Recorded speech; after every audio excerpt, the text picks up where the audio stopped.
You're probably guessing what I'm already going to ask, but who made these isles in the first place?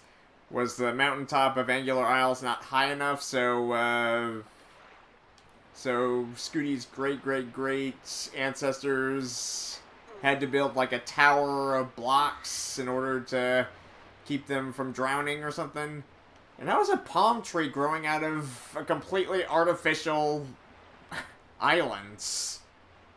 Where do its roots go? I don't care if it's video game logic. Just somebody, just give me some answers. I have so many questions and so little answers. Such is the way of fantasy games, I suppose. Hey, paisanos! This is ToonGamer23, and welcome back to Let's Play The Legend of Zelda: The Wind Waker! So, in the last part, we finally got the final shard for the Triforce of Courage at Two-Eye Reef. Then we sailed eastwards to Angular Isles. And then we plundered two great big blocks in the middle of nowhere, made up of several smaller blocks. Made up of a bunch of man-made cubes. The only thing organic about this place is the algae growing on it. And there's apparently a palm tree, which can apparently grow its roots into metal blocks.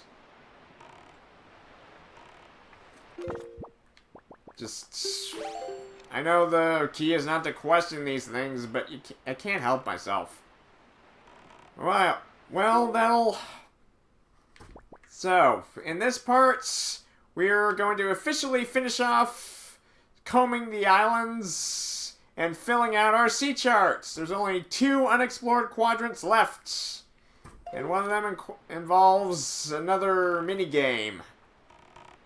So let's sail eastward to the boating course. Okay, so a bit of practice in. By the way, off screen, I appeared just off the coast of Angular Isle, so I had to fight off a couple more sharks. So, if you notice, I'm 10 rubies richer from the time I ended off the last part. That's the reason why. Alright, so, here we are, the boating course. And you'll remember that one sailor that we met at the cafe on Windfall Island a while back, which kind of had a skin tone that was, oddly enough, close to Native American. I'm not gonna bring that up. I'm not gonna dig too deep into that. But anyway, let's find our fishy friend to chart this island for us, or islands. I guess they count as one, but. Okay, come on, let me get some bait out of our trusty oinker bag, and get this sitch on this place. Okay, so yeah, premium num-nums. Well, regular num-nums. He kind of wishes they were premium brands, but you can't always have what you want. Okay, so the coveted boating course with the red banner and everything. Let me ask you something, Fry. Have you been using R to make your boat jump? Well, have you? Of course, going out to sea just to jump around would be real dumb if you ask me. Anyway, what you can do is tilt the control stick left and right to move your tiller just as you land. That's how you make a sharp turn. If you didn't know that, why don't you try it out? Okay, so yeah, the idea of making the King of Red Lions jump around does sound pretty stupid, but it does have its uses during a certain course. But firstly, let's grab our major booty for this quadrant. Okay, so the chart that corresponds to the boating course is 32. Okay. Okay. Dang it. Overshot it. Okay, so... Hook me, baby! Time to get hooked on a feeling. And that feeling is treasure hunting. Okay, so... Oh, easy there. You'll quit rocking the boat. You'll fall overboard. Okay, you got the Sea Hearts chart. Now you know where charts showing pieces of heart locations are hidden. Okay, so, just like with the island heart chart, I think we found that a while back. This one will show you the locations of the pieces of hearts. So yeah, the island heart shows you the locations of the pieces of heart on land. And this chart shows you the locations at sea. Most notably when you find the chart correlating to them. I really love the kind of detail that they put into some of these. Like on the right of the chart, you can see the treasure chart corresponds to an open chest, and that corresponds to a piece of heart.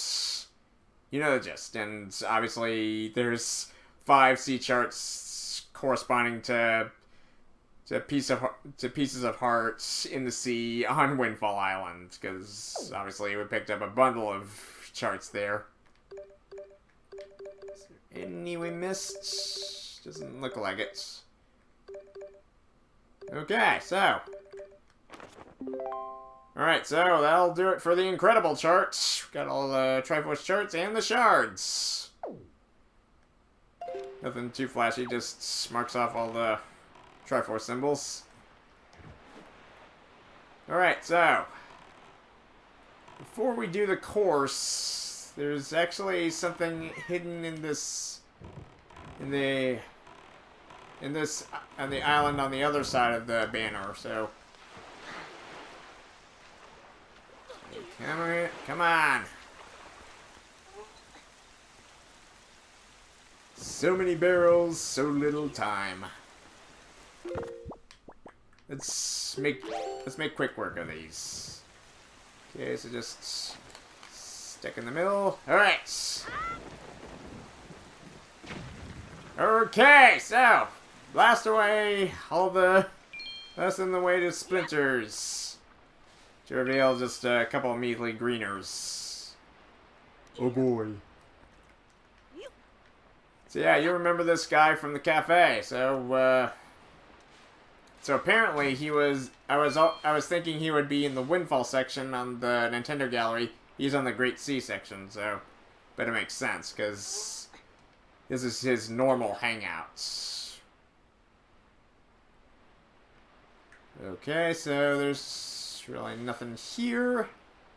Just a bunch of rocks and grass and a lone palm tree in the middle of nowhere, but let's see what else we can do with a little hook shot action.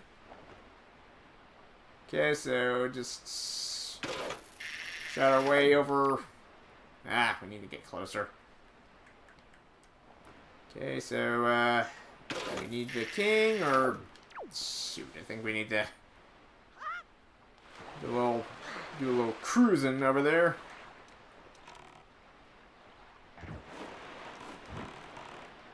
And bingo!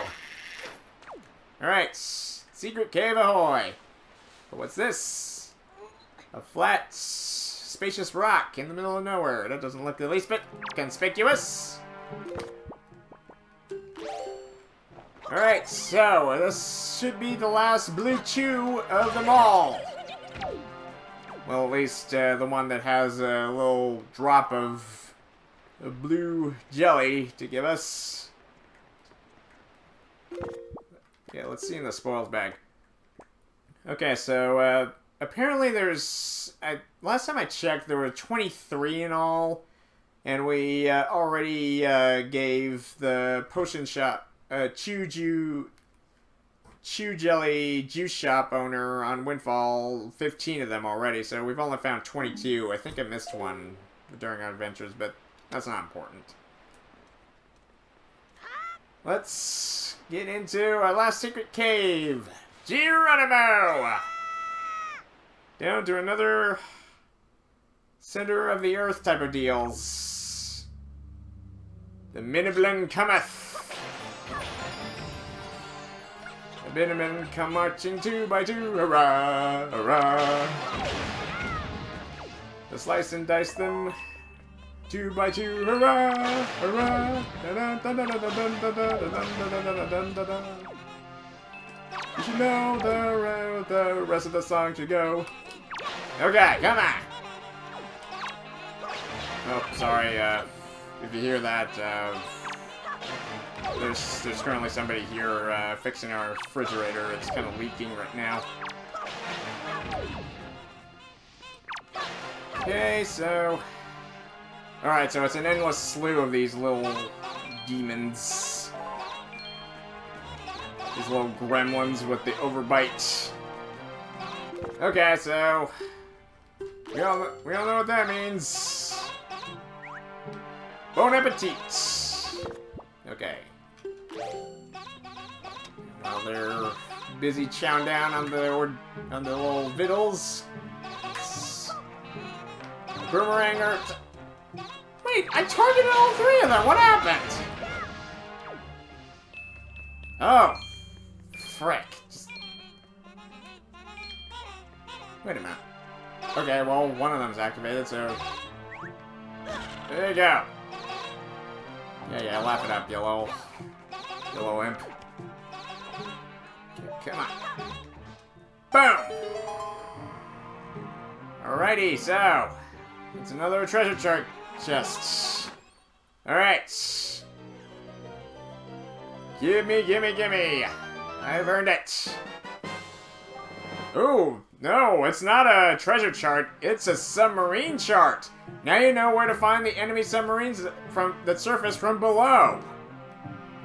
And if I recall, we've already plundered 2 of them, but let's go back to the surface and view this baby and see what secrets it unveils.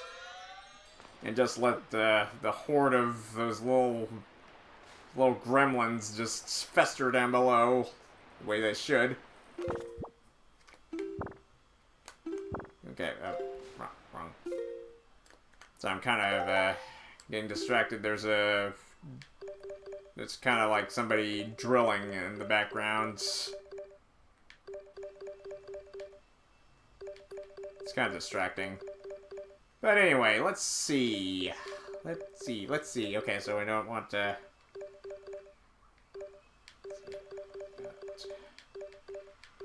Okay, so let's see. We got lots of charts. Okay, submarine chart.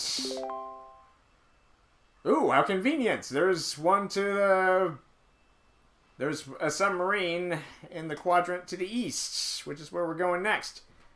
So yeah, after we clear out the last of the 2 islands, after we partake in the boating course, and after we plunder the treasure for the quadrant to the east of here, the first thing I plan on doing is going after the, let's see, 1, 2, 3, 4, 5, 6, 7. So 5 remaining subs remain untouched. So I'm planning on going after those subs next in part 71. And quite possibly after that, in part 72, I'll go after the big octos. And for parts 73 and 74, I'll devote those to the platforms. And for part 75, I'll devote to gathering the last remaining treasures that we missed, because we'll have all the treasure charts by that point. And for parts 67 and 8 through 80, that should be the one where we actually wrap the game up. Where we actually return to Hyrule and for the final showdown with Ganondorf, but one thing at a time. Okay, so I do believe we haven't partaken in this island's main feature, the thing it's named after. Okay, so Luke the Sailor, that's this guy's name. Quite a dour looking fellow. Hey, that's a pretty slick boat you got there, kiddo. So what do you say, kiddo? You want to play a boat game for 30 rupees? What do you say? Okay, tell me the rules first. We gotta know what the deal is. Well, I ain't that good a talker. But here goes. Now listen up. The deal is you take your boat and sail over the barrels floating in the water and see how many rupees you can bring to the finish line within the time limit. There's two kinds of floating barrels you gotta watch out for. There's two kinds of floating barrels you gotta watch out for. The ones that float on their sides and the ones that float upright. You can get the rupees above the barrels floating on their sides by just sailing right over the barrels. But if you run into the barrels floating upright in the water, they'll rough you up. You know, you can press R to jump your boat, right? Yeah, well, to get the rupees over the upright barrels, you gotta jump with R. It's the only way. The barrels get placed out there based on which way the wind's blowing. So watch that wind gauge behind your boat, real careful like. Oh, and one more thing. If time runs out before you finish, you lose. So watch the timer too, will ya? Them's the rules. What do you say? Want to give it a shot? What do you say? I'll play now. Alrighty, then go down to the start line. Okay, 4 minutes. Not too bad. Boogity, boogity, boogity! Let's go sailing, boys! I've waited this whole game just to say that.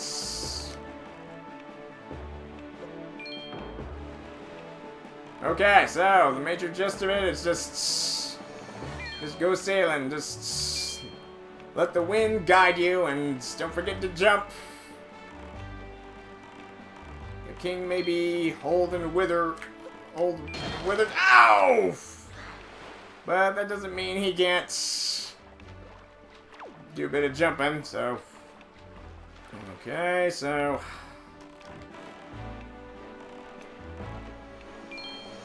Kinda wish it was during the daytime, but oh well. Okay.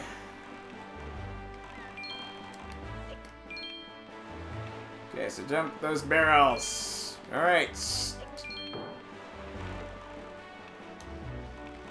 And that's not all, there's also explosive ones on the horizon. Beware. Didn't tell us about those, so. But it's a no-brainer. We have real-life experience with the exploding barrels out by the Forsaken Fortress, so.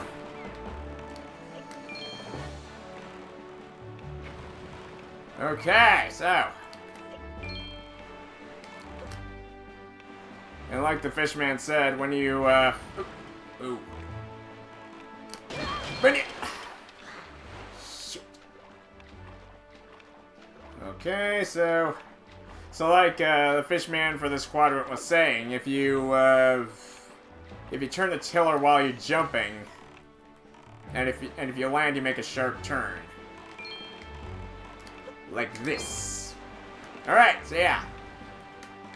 Kinda hard to tell back there, but, ooh, rudder. Come on, alright. Alright, made it.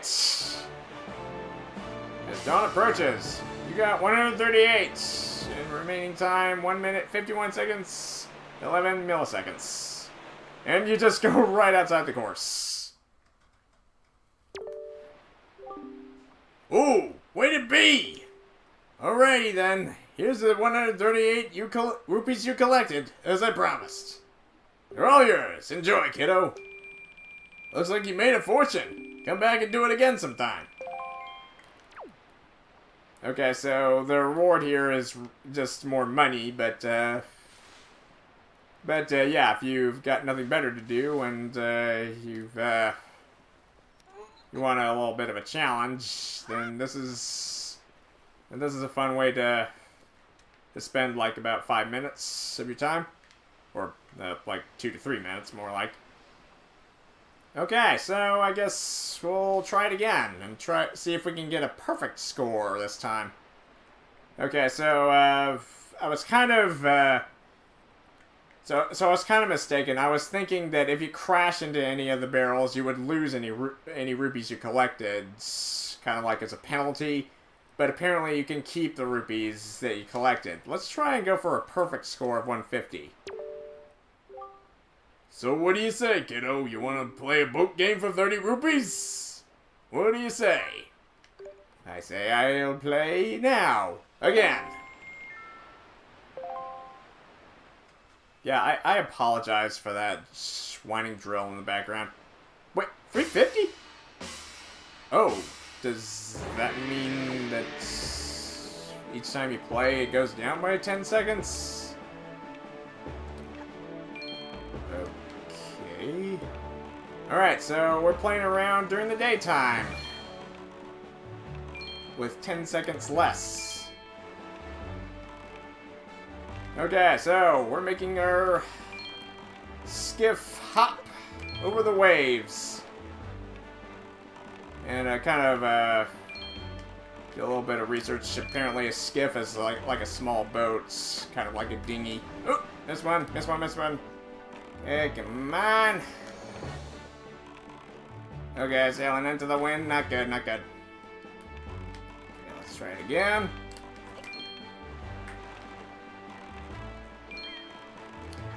Alright. Gotta get that loot. Alright, 2 for 2. Yay. Alright, I like that. Certain times when you just bounce off of the barrels. Yeah, I like that. You just land on the barrels and you don't crash into them. Alright. A yellow for you and a yellow for me. Nothing but high adventure on the deep blue sea. Alright.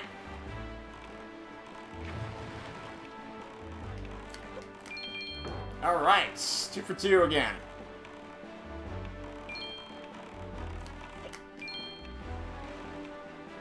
Okay. Another greener. Whoop. Whoa! Alright, plenty of time. Let's get that rudder. Okay. Yeah, I'm glad you can have another chance to... Oh, missed it again. Shoot. Alright, take it easy, Tunes. There's plenty of time.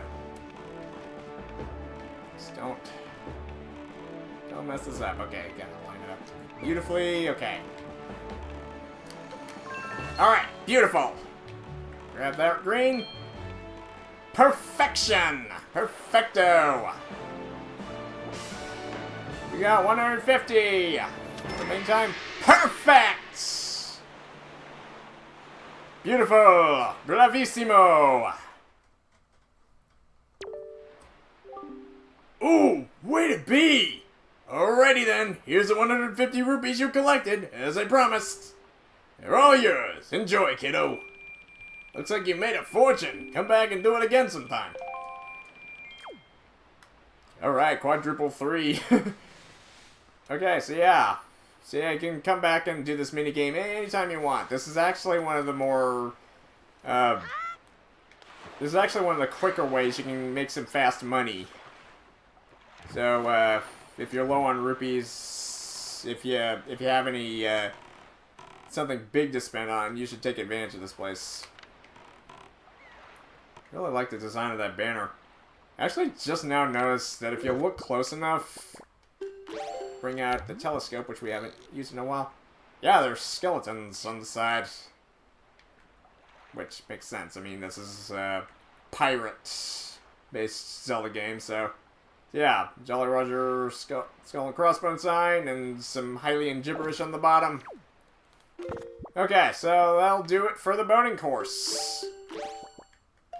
Okay, so time we head on to the final quadrants in the very southeastern corner of the Great Sea. All right, let's sail away.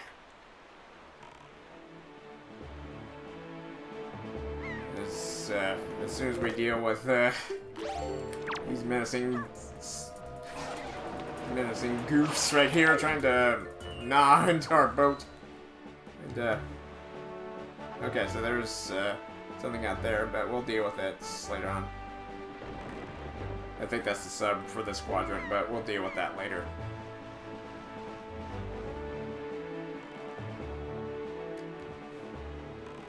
Ah, missed it. Alright, here we are, the very last quadrant islands, which is a bunch of spires sticking up from the sea once again, so not really that much to do here, but we'll keep this place in mind because there's a platform nearby, as well as a submarine, but one thing at a time. Hold on, Beaky, I'll get to you in just a minute. Okay, well, never mind. That's right, got a freaking cannon. Who needs a bow and arrow when you got a freaking cannon to blow the feathered ones away? Okay, so another taker right there. Okay, so fire true. So send them to the briny blue.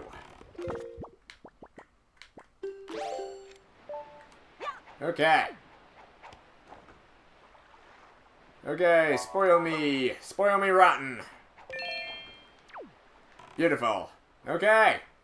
So, kind of in need for, somebody to fill out the last quadrant in our chart, so... Yoo-hoo! Mr. Fishman! Okay, where are you? Aha! Okay, so the 49th out of the 49th merman. Enjoy your grub. As long as you do us a little favor in return. Alright. 49th out of the 49 quadrants is 5-star Isles. Yeah, it's not very exciting. It's just a bunch of spires sticking up out of the sea. Have you seen it, Smile Fry? The ghost ship? Guess it's real. It's even been seen here, in these very waters. On nights when the crescent moon faces down. That's when horror rises.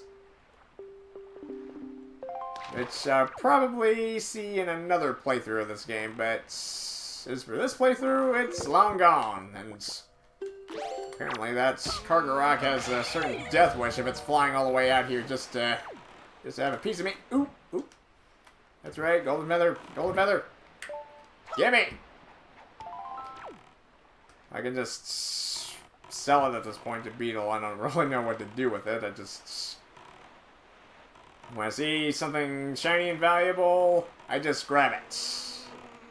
I don't care if it has any sentimental value or not. I just want it.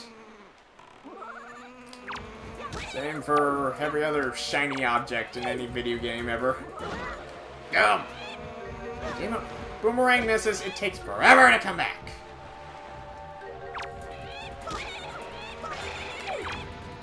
Alright. Yes, yes! 2 for 2.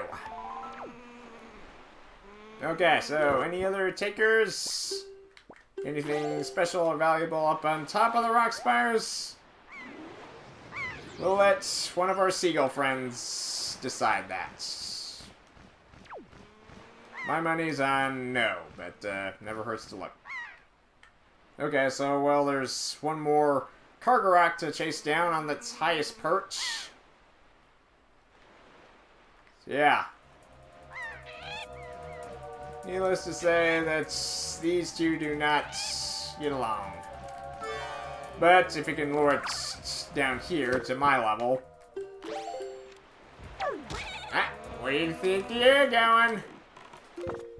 Ah, forget it. I'll just nail it with one of my trusty arrows. shoot into the night sky. Just barely clipping. Ugh. Just the waves were just so off kilter. Ah.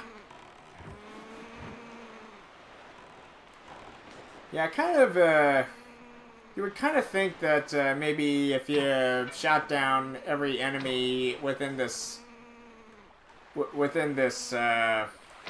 so-called island, you would get something for it. But I guess the game developers had something else in mind. That's just kind of what I would have done if I was a developer of something like this. I mean, it kind of makes sense, considering that's the same thing that happened during the, when we were raiding the reefs after all the cannon boats were destroyed and all the turrets were destroyed, the treasure appears. But, yeah, now it hits me. Where would the treasure go?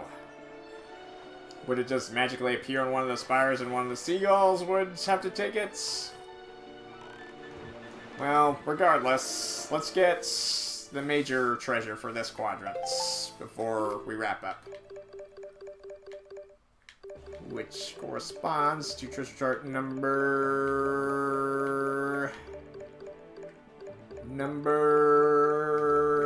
33. Okay. Time to play a little hooky! Alright. A little bit over here. And we'll be a little bit richer. Richer. Shut up, Morseshoe. Okay, so we raise another chest from the briny depths. So what is this? So what is this one? Another piece of hearts! Oh joy! Oh rapture! Okay, so with that, it's only 6 pieces left, and we'll have a full maximum health bar. Okay, so Lone Sea Platform is all out here in the middle of nowhere. As well as a bunch of minor light rings, but those are just small potatoes. I know I've been doing them all within the reefs, but for the rest of them out here, I'm more than likely just gonna save those for off-screen. They're not worth... most likely they're just yellow rubies, red rubies, and purple rubies. Small stuff like that. There's even certain ones that only Tingle can find on his Tingle Tuner, but that's not important.